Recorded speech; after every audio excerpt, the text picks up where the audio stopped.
ચા કરતાં કેટલી ગરમ હોય તેમ સુરતમાં એક બનાવમાં ટ્રાફિક પોલીસની ક્રેનના કર્મચારીની દાદાગીરી જોવા મળી હતી, જેમાં ટ્રાફિક પોલીસની ક્રેનનો કર્મચારી નો પાર્કિંગમાં રહેલી કાર સાથે કાર ચાલકને ક્રેનમાં ઉઠાવીને લઈ ગયો હતો. આમ ક્રેનના કર્મચારી દ્વારા વાહન ચાલકનું તેની જ કાર સાથે અપહરણ કરવાનો બનાવ બન્યો હતો.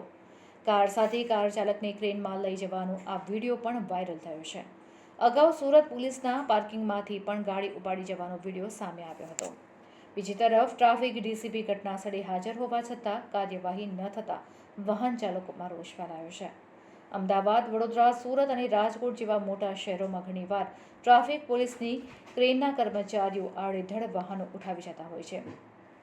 ટાર્ગેટ પૂરા કરવાની લાઈમાં ગમે તેમ વાહનો ક્રેન મારફતે ઉઠાવી જતા હોય છે અને જેને કારણે લોકોમાં રોષ જોવા મળતો હોય છે.